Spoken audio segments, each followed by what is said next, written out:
Hello friends, slate chalk and টকের আজকের নিবেদন শরদিন্দু বন্দ্যোপাধ্যায়ের একটি ছোট গল্প দেখা হবে। ভূপতির স্ত্রী স্মৃতিকণার মৃত্যুকালে আমি তাহার শয্যা পার্শ্বে উপস্থিত ছিলাম। কেবল ডাক্তার বলিয়া নয়, ভূপতি আমার বন্ধু। স্মৃতিকে কঠিন রোগে ধরিয়াছিল। আমি নিজের হাতে চিকিৎসার ভার রাখি নাই। কলকাতার সব বড় বড় ডাক্তারই তাহাকে দেখিয়াছিলেন, কিন্তু কিছুতেই বাঁচানো গেল না। মৃত্যুর রাত্রে শয্যা পার্শ্বে কেবল আমি আর ভূপতি ছিলাম। তেতলার প্রকাণ্ড শয়নকক্ষে দুইটি বড় বড় বৈদ্যুতিক গোলক জ্বলিতেছিল। ঘরের মাঝখানে একটা পালঙ্কের উপর শুইয়া স্মৃতি। আমি আর ভূপতি শয্যার দুই পাশে বসিয়া রোগিণীর মুখের পানে চাহিয়া প্রতীক্ষা করিতেছি। স্মৃতির গলা পর্যন্ত সিল্কের চাদর দিয়া ঢাকা, মুখখানি শুধু খোলা। মুখ দেখিয়া মনে হয় না গত 3 মাসে নৃশংস রোগ তাহার 24 বছরের সবল সুস্থ দেহটাকে কুড়িয়া কুড়িয়া জীর্ণ করিয়া ফেলিয়াছে। টুলটুলে মুখ, মুদ্রিত চোখ দুটি যেন সুমা আঁকা। চুলগুলি মুখখানিকে ঘিরিয়া মণ্ডল রচনা করিয়াছে। দেখিয়া বোঝা যায় না মৃত্যু আসন্ন। স্মৃতি আজ রাত্রি 10টার পর আচ্ছন্ন হইয়া পড়িয়াছে, জ্ঞান নেই। আমি মাঝে মাঝে নারী দেখিতেছি, নারী ভালো নয়। এই অবস্থাতেই বোধ হয় শেষ রাত্রে কোনো সময়ে তাহার মৃত্যু হইবে। এখন রাত্রি 1টা। শয্যা পার্শ্বে বসিয়া ভাবিতেছিলাম। 10 বৎসরের চিকিৎসা ব্যবসায় অনেক মৃত্যু দেখিয়াছি, কিন্তু আজ মনে হইতেছে স্মৃতির মৃত্যু যেন অন্য মৃত্যু হইতে পৃথক। তাহার কারণ বোধ হয় এই যে ভূপতি আমার প্রিয়তম বন্ধু। তাহাকে আমি অন্তরে বাহিরে চিনি। সে বড় ব্যবসায়ী, অনেক টাকার মানুষ, কিন্তু মনের মধ্যে সে একেবারে অসহায়। অপর পক্ষে স্মৃতির মতো এমন পরিপূর্ণরূপে সংসারী মেয়ে আমি আর দেখি নাই। সংসারকে সুমধুর করিয়া তুলিবার মন্ত্র সে জানিত।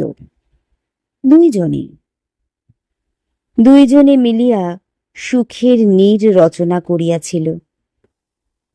ভূপতি স্মৃতির হাতে নিজের জীবন তুলিয়া দিয়া নিশ্চিন্ত হইয়াছিল। তাহাদের 5 বছরের বিবাহিত জীবনকে একটা অখণ্ড কাব্য বলা চলে। একদিনের জন্যেও ছন্দপতন হয় নাই। তারপর বজ্রাঘাতের মতো এই রোগ। একটা সন্তানও নেই। স্মৃতির মৃত্যুতে পৃথিবীর আর কোনো ক্ষতি হোক না হোক, ভূপতির জীবনটা ছারখার হইয়া যাইবে। রাত্রি 3টার সময় স্মৃতি চক্ষু মেলিল। দৃষ্টিতে জড়তা নাই, অস্পষ্টতা নাই। ভূপতির মুখের পানে কিছুক্ষণ চাহিয়া থাকিয়া সহজ স্বাভাবিক স্বরে কথা বলিল। তাহার এই স্বর অনেকবার শুনিয়াছি। হলফ লইয়া বলিতে পারি, তাহাতে বিকারজনিত প্রলাপের চিহ্ন মাত্র ছিল না। সে বলিল, একশিলা নগরীতে আবার দেখা হবে। ভূপতি তাহার মুখের উপর ঝুঁকিয়া পড়িয়া ব্যগ্র বিস্মৃত প্রশ্ন করিল, কি কি বললে? স্মৃতি আর কথা বলিল না। আরো কিছুক্ষণ ভূপতির মুখের পানে চাহিয়া থাকিয়া ধীরে ধীরে চক্ষু মুদিল। আমি তাহার নাড়িতে হাত দিলাম। নারী কয়েকবার ক্ষীণভাবে ফুরিত হইয়া থামিয়া গেল। স্মৃতি মরিয়া গিয়াছে, কিন্তু আমার মনে একটা প্রকাণ্ড প্রশ্ন চিহ্ন রাখিয়া গিয়াছে। এক শিলা নগরীতে আবার দেখা হবে। ইহা মৃত্যুকালের উদ্ভ্রান্ত প্রলাপ নয়। মানুষ যেমন রেলের স্টেশনে ট্রেন ছাড়িবার পূর্বে প্রিয়জনকে বলে, অমুক দিন আবার দেখা হবে, এ সেই ধরনের উক্তি। এক শিলা নগরী বলিয়া কি কোনো স্থান আছে? কখনো নাম শুনি নাই। আবার দেখা হবে, এ কথার অর্থ কি? মৃত্যুর পূর্ব মুহূর্তে কেহ যদি বলে আবার দেখা হবে, তবে তাহার কি অর্থ হয়? পরলোক, পুনর্জন্ম আমি মানি না। স্মৃতি আধুনিকা ছিল, কিন্তু হয়তো মনে মনে এই সব কুসংস্কার পোষণ করিত। এই অশ্রুতপূর্ব নামটা স্মৃতি কোথা হইতে পাইল? স্মৃতির মৃত্যুর পর ভূপতির সঙ্গে কয়েক মাস দেখা হয় নাই। তাহার বাড়িতে গিয়া দেখা পায় নাই। স্মৃতির কথা মন হইতে সরাইয়া রাখিবার জন্যই বোধ করি সে ব্যবসায় প্রাণ মন ঢালিয়া দিয়াছিল। বাড়িতে খুব কমই থাকিত, এখানে ওখানে ঘুরিয়া বেড়াইত। একবার শুনিলাম সে প্লেনে বিলাত গিয়াছে। মাস দুয়েক পরে হঠাৎ একদিন আমার কাছে আসিয়া উপস্থিত। শুষ্ক রুক্ষ চেহারা, রোগা হয়ে গিয়েছে। আমি বলিলাম, কোথায় ছিলি এতদিন? মরার মতো চেহারা হয়েছে, অসুখ বিসুখ করেনি তো? ভূপতি আমার প্রশ্নের জবাব দিল না। আমার স্ত্রীর সহিত কিছুক্ষণ রঙ্গরসিকতা করিল, চা ও জল খাবার ফরমাস দিল। স্ত্রী প্রস্থান করিলে আমার পানে কাতর চক্ষে চাহিয়া বলিল, ভাই, আর তো পেরে উঠছি না, একটা কিছু উপায় কর। কি উপায় করব? কিছুতেই ভুলতে পারছিস নে? না, যতদিন সে বেঁচে ছিল ততদিন নিশ্চিন্ত ছিলাম। তার কথা ভাববার দরকার হতো না। সেই অষ্টপ্রহর আমার ভাবনা ভাবত। এখন তার চিন্তা অষ্টপ্রহর আমার ঘাড়ে চেপে আছে। এতে চিন্তার কি আছে? একদিন তো ভুলতেই হবে।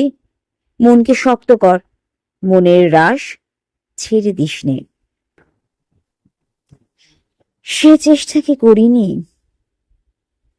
কিছুতেই কিছু হলো না। মরবার সময় কি যে একটা কথা বলে গেল, একশিলা নগরীতে দেখা হবে। তুই কি কিছু মানে বুঝতে পেরেছিস? না, হয়তো বোঝার মতো মানে কিছু নেই, তুইও ও নিয়ে মাথা ঘামাসনি। ভূপতি কিয়ৎকাল নীরব থাকিয়া বলিল, এক শিলানগরী, অনেককে জিজ্ঞেস করেছি, কেউ বলতে পারেনি, কিন্তু আমার বিশ্বাস কোথাও না কোথাও এক শিলানগরী আছে। জিজ্ঞেস করেছিলাম, এক শিলানগরীর নাম স্মৃতি আগে কখনো তোর কাছে করেছিল? কখনো না। অতঃপর দুইজনে চুপ করিয়া বসিয়া রহিলাম। স্ত্রী আসিয়া চা ও জল খাবার রাখিয়া গেলেন। ভূপতি নীরবে জলযোগ সম্পন্ন করিল। আমি বলিলাম, ভূপতি, আয়, তোর শরীরটা পরীক্ষা করে দেখি। শরীরে রোগ থাকলে মনও অসুস্থ হয়ে পড়ে। সে বলিল, ধুর, শরীর আমার দিব্যি আছে। বলিলাম, তবে আবার বিয়ে কর।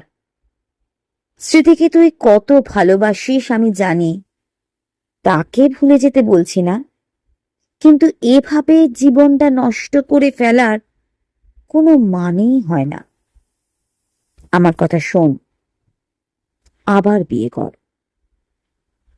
সে বলিল, তুই পাগল? নিজেকে সামলাবার চেষ্টা কি আমি করিনি? মদ খেয়ে দেখেছি, লোচ্চামি করার চেষ্টা করেছি, কিন্তু আমার দ্বারা হলো না। তোর কথায় একটা মেয়েকে বিয়ে করে কি তার জীবন নষ্ট করে দেব? তবে কি করবি? তা জানি না। সে উঠিয়া দাঁড়াইল। আচ্ছা, আর চলি, আবার দেখা হবে। দ্বারের দিকে পা বাড়াইয়া সে থামিয়া গেল। তারপর হাসিয়া উঠিয়া বলিল, এই দেখ, আমিও বলছি আবার দেখা হবে, কিন্তু আমার বলার একটা মানে হয়। স্মৃতি কেন বলল? আমি নিরুত্তর রহিলাম। ভূপতি চলিয়া গেল। তারপর 3 মাস আর তাহার দেখা পাইলাম না। শীতের মাঝামাঝি ভূপতি আকস্মাৎ আবির্ভূত হইল। বলিল, চল, বেড়াইতে যাবি? বেড়াতে? কোথায়? ভারতবর্ষে বেড়াবার জায়গার অভাব, চল কাশ্মীর যাই। এই শীতে কাশ্মীর? তবে রাজপুতানা কিংবা দক্ষিণে যাওয়া যাক। দক্ষিণটা দেখা হয়নি, যাবি? সব খরচ আমার। দোনা মোনা করিয়া রাজি হইলাম। ভূপতির যেরূপ চেহারা হইয়াছে, শীতের সময় দেশে বিদেশে বেড়াইলে শরীর সারিতে পারে। মনটা বোধহয় আস্তে আস্তে সুস্থ হইয়া আসিতেছে, কারণ স্মৃতির উল্লেখ একবারও করিল না। তবু তাহাকে এবেলা যাইতে দেওয়া উচিত নয়। একলা থাকিলেই তাহার মন স্মৃতির কাছে ফিরিয়া যাইবে। এদিকে আমার গৃহিণী কিছুকাল যাবৎ বাপের বাড়ি যাইবার জন্য বায়না ধরিয়াছিলেন। শীতের সময় রোগীর সংখ্যাও বেশি নয়, সুতরাং মাসখানেকের জন্য ভ্রমণে বাহির হইবার বিশেষ বাধা নাই।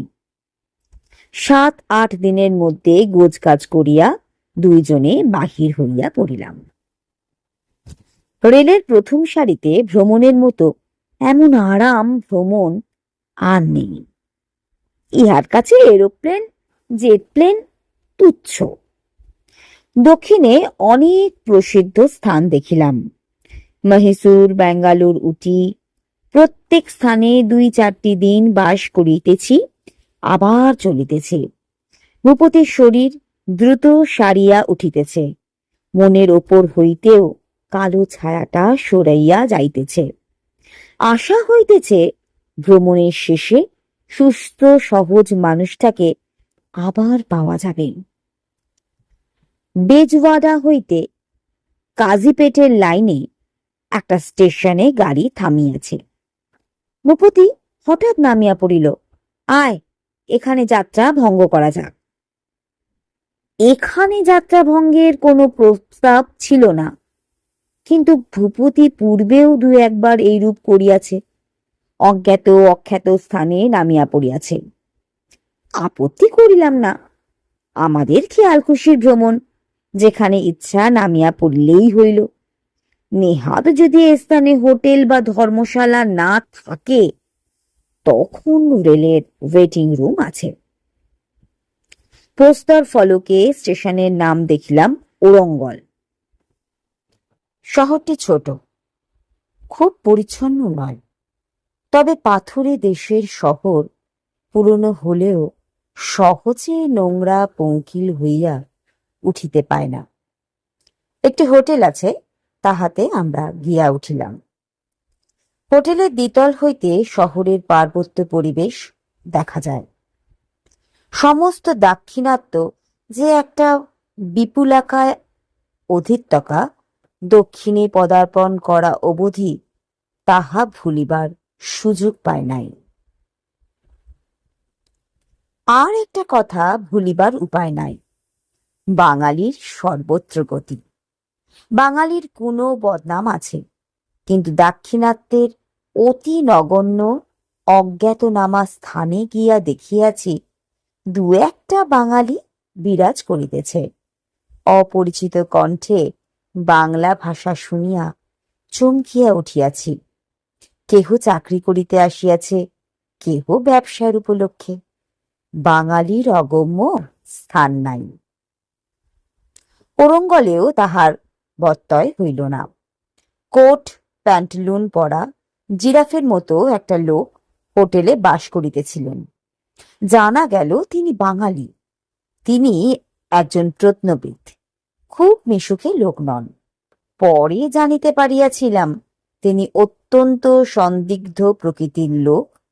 পাছে তাহার আবিষ্কৃত প্রত্ন বিষয়ক তত্ত্ব কেহ চুরি করিয়া নিজের নামে ছাপিয়া দেয়, তাই তিনি সহজে কাহারও সহিত কথা বলেন না, বলিলেও অতি সন্তর্পণে বলেন। কিন্তু সে যাক। বৈকালে আমরা পদব্রজে বেড়াইতে বাহির হইলাম। দর্শনীয় বিশেষ কিছু নাই, তবু যখন আসিয়াছি তখন ঘুরিয়া ফিরিয়া দেখা উচিত। অবশেষে একটি মন্দিরের নিকট উপস্থিত হইলাম। মন্দিরটি প্রাচীন বলিয়া মনে হয়, গঠন গতানুগতিক নয়। একটা লোককে প্রশ্ন করিয়া জানিতে পারিলাম মন্দিরের নাম সহস্র স্তম্ভ মন্দির। অতগুলা না হইলেও অনেকগুলা স্তম্ভ আছে। জিজ্ঞাসা করিলাম, কতদিনের পুরনো মন্দির? লোকটি বলিল, পৃথিবী সৃষ্টি হওয়ার আগে থেকে আছে। খুবই পুরাতন বলিতে হইবে। ভূপতির দিকে চাহিয়া দেখি সে স্তানুর মতো দাঁড়াইয়া মন্দির দেখিতেছে, চোখে বিস্ময়াহত অপলক দৃষ্টি। বলিলাম, কি হলো? সে অস্পষ্ট স্বরে বলিল, এই মন্দির আমি আগে দেখেছি। হ্যাঁ, কোথায় দেখলি? তা জানি না, কিন্তু দেখেছি। বোধহয় ফটো দেখেছিস। ফটো? কি জানি। যখন ফিরিয়া চলিলাম তখনও তাহার চোখ তন্দ্রাচ্ছন্ন হইয়া রহিল। হোটেলে ফিরিয়া চায়ের ঘরে গেলাম। এখানে চা কেহ খায় না, কফির রেওয়াজ। দেখিলাম অদূরে বাঙালি ভদ্রলোকটি নাক সিটকাইয়া কফি পান করিতেছেন। আমরা ব্যথার ব্যথি, সহজেই ভাব হইয়া গেল। ভদ্রলোকের নাম সুরেশ পাকরাশি। আমরা নিজেদের পরিচয় দিলাম। চা ও কফির আপেক্ষিক মহিমা লইয়া কিছুক্ষণ আলোচনা চলিল। তারপর জিজ্ঞাসা করিলাম, আপনি কতদিন এখানে এসেছেন? পাকরাশি বলিলেন, তা প্রায় মাসখানেক হতে চলল। কাজে এসেছেন বুঝি? না, হ্যাঁ মানে না, কাজ এমন কিছু না, ওই বেড়াতে এসেছিল। শহরটা প্রাচীন, হিন্দু আমলের আগে নাম ছিল বর্ণকুল, এখন ওরঙ্গলে দাঁড়িয়েছে। ভাবলাম দেখি যদি কিছু পাওয়া যায়। ও, আপনি প্রত্নবিদ, কিছু পেলেন? ভদ্রলোক হঠাৎ শামুকের মতো অন্তঃপ্রবিষ্ট হইয়া গেলেন। কিছু না বলিয়া সন্দিগ্ধ ভাবে তাকাইলেন। তাহার বাক্য স্রোতে ভাটা পড়িল। দুই চারবার আমার কথায় হুঁ হাঁ করিয়া এক সময় উঠিয়া গেলেন। তাহার বিচিত্র ভাবগতিক তখন বুঝিতে পারে নাই। পরদিন সকালবেলা ঘুম ভাঙিয়া দেখি ভূপতি শয়ন ঘরের জানলা খুলিয়া এক দৃষ্টে বাহিরের দিকে তাকাইয়া আছে। আমিও উঠিয়া গিয়া তাহার পাশে দাঁড়াইলাম। সে বলিল, দেখ, উটের কুজোর মতো ওই পাহাড়টা, ওটা আমি আগে দেখেছি। বলিলাম, আগে দেখেছিস মানে কি? কতদিন আগে? সে বলিল, তা জানি না, কিন্তু পাহাড়টা আগে আরো বড় ছিল। চেহারাটা ঠিক আছে, একটু যেন ছোট হয়ে গেছে। বলিলাম, আগে ফটো দেখেছিলি, ছবিটা অবচেতন মনের মধ্যে ছিল, পাহাড় দেখে বেরিয়ে এসেছে, ওরকম হয়। ভূপতি কিছু বলিল না।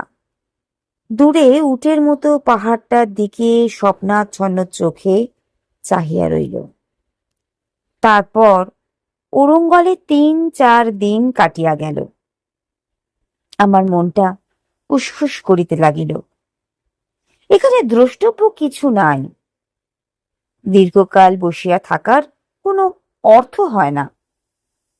কিন্তু ভূপতির কি হইয়াছে জানি না, সে মোহাক্রান্ত ভাবে এখানে ওখানে ঘুরিয়া বেড়াইতেছে। তাহাকে এখান থেকে গা তুলিবার কথা বলিলে শুনিতে পায় না। তাহার মনের মধ্যে রহস্যময় কিছু একটা ঘটিতেছে। আমি সবিশেষ নির্ণয় করিতে না পারিয়া উদ্বিগ্ন হইয়া উঠিলাম। ইতিমধ্যে পাকরাশি মশায়ের সঙ্গে আর একটু ঘনিষ্ঠতা হইয়াছে। তিনি যদিও আমাদের এড়াইয়া চলিতেন, তবু মাঝে মাঝে বাংলা ভাষায় কথা বলিবার লোভ সংবরণ করিতে পারিতেন না। আমরাও প্রত্নতত্ত্ব সম্বন্ধে তাহার দুর্বলতা বুঝিয়াছিলাম, তাই ও প্রসঙ্গ যথাসাধ্য বাদ দিয়া কথা বলিতাম। আরো কয়েকদিন নিষ্ক্রিয়ভাবে কাটিয়া যাইবার পর আমি মরিয়া হয়ে উঠিলাম। বলিলাম, ওরঙ্গলে কি মধু পেলি তুই জানি না, কিন্তু আমি আর থাকছি না। 1 মাস হয়ে গেছে, আমাকে এবার ফিরতেই হবে। সমস্ত দিন ঝুলু ঝুলির পর রাত্রিকালে তাহাকে রাজি করিলাম। পরদিন বিকালের গাড়িতে 2 জন যাত্রা করিব। সে বলিল, ছেড়ে যেতে ইচ্ছে করছে না, কিন্তু তোর যখন এত তাড়া, চল, আমি কিন্তু আবার আসব। পরদিন সকালবেলা চাকর ঘরে চা দিয়ে গেল। 2 জনে একত্রে বসিয়া পান করিলাম। প্রাতরাশ শেষ করিয়া ভূপতি ইজি চেয়ার জানলার কাছে টানিয়া লইয়া বসিল। আমি বলিলাম, চল না, স্টেশনে খবর নিয়ে আসি, রিজার্ভেশন পাওয়া যাবে কিনা। সে বলিল, তুই যা, আমার যেতে ইচ্ছে করছে না। আমি বাহির হইলাম। জীবিতাবস্থায় ভূপতির সঙ্গে এই শেষ দেখা। ঘণ্টাখানেক পরে ফিরিয়া আসিলাম। তখনও সে সেই চেয়ারে বসিয়া আছে, মাথাটা পেছন দিকে হেলান দেওয়া, চোখ দুটো বিস্ফারিত হইয়া খুলিয়া আছে। চোখে এবং মুখে কি অনির্বচনীয় বিস্ময়ানন্দ, তাহা বর্ণনা করা যায় না। যেন প্রিয়জনকে বহুদিন পরে দেখার শুভ মুহূর্তে তাহার মৃত্যু হইয়াছে। আমার মানসিক অবস্থার কথা বলিব না। ভূপতির অন্ত্যেষ্টি করিলাম। আমি বোধহয় তাহার সবচেয়ে নিকট আত্মীয়, কারণ আমার হাতের আগুন তাহার দেহটা ছাই করিয়া দিল। কাহাকেও খবর দিতে পারি নাই, ঘনিষ্ঠ আপনজন তাহার নাই।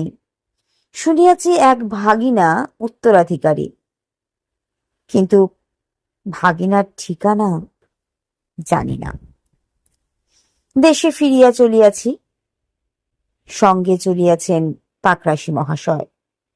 বিপদের সময় তিনি দূরত্ব রাখেন নাই, বুক দিয়া পড়িয়া সাহায্য করিয়াছেন। তারপর একসঙ্গে ফিরিতেছি। ভূপতির মৃত্যু সম্বন্ধে একটা গভীর রহস্য মনকে আচ্ছন্ন করিয়া রাখিয়াছে। আমি ডাক্তার, আমি জানি তাহার দেহে এমন কোনো রোগ ছিল না যাহাতে সে হঠাৎ মরিয়া যাইতে পারে। তবে এ কি হইল? স্মৃতির কথা বার বার মনে পড়িতে লাগিল। সে বলিয়াছিল একশিলা নগরীতে দেখা হবে, কিন্তু পাকরাশি মহাশয় এ কথা সে কথা বলিয়া আমার মন ভুলাইবার চেষ্টা করিতেছেন। তিনি ভাবিয়াছেন আমি শোকে অভিভূত হইয়া পড়িয়াছি। হঠাৎ একসময় তাহাকে জিজ্ঞাসা করিলাম, সুরেশবাবু, আপনি পণ্ডিত মানুষ, একশিলা নগরী কোথায় জানেন? তিনি হাসিয়া বলিলেন, জানি বই কি, ঔরঙ্গলের প্রাচীন নাম একশিলা। তবে যে সেদিন বলেছিলেন বর্ণকুল? বর্ণকুলও একটা নাম, আর একটা নাম একশিলা। কেন বলুন দেখি? কিছুক্ষণ হতবুদ্ধি হইয়া রইলাম। তারপর স্মৃতির মৃত্যুকালীন কাহিনী বলিলাম। এবার পাকরাশি মহাশয় বিস্মিত হইলেন, বলিলেন, তাই নাকি? ভারী আশ্চর্য তো। ইতিহাসে পড়েছি দিগ্বিজয়ী আলেকজান্ডারের জীবনে এরকম একটা ব্যাপার ঘটেছিল। কালানল নামে এক ভারতীয় সাধু, তিনি সোৎ সাহেব বলিয়া চলিলেন, কিন্তু সব কথা আমার কানে পৌঁছিল না। আমি ভাবিতে লাগিলাম, মৃত্যুকালে কি মানুষ ভূত ভবিষ্যৎ দেখতে পায়? স্মৃতি অনাগত ভবিষ্যৎ দেখিতে পাইয়াছিল। ওরঙ্গলে ভূপতির মৃত্যু হইবে তাহা জানিতে পারিয়াছিল। আবার ওরঙ্গলের প্রাচীন নাম একশিলা তাহাও সে জানিয়াছিল। অতীত এবং ভবিষ্যৎ দুই দিকেই তাহার মুমূর্ষু প্রাণ প্রসারিত হইয়াছিল। ভূপতির চোখেও ঔরঙ্গল চেনা চেনা ঠেকিয়াছিল। তবে কি কোনো সুদূর অতীতে ভূপতি ও স্মৃতি একশিলা নগরীর নাগরিকা ছিল? বুঝি না, কিচ্ছু বুঝি না। অগাধ অন্ধকারের মধ্যে বুদ্ধি দীপ জ্বালিয়া কেবল বুঝিবার চেষ্টা করিতেছি।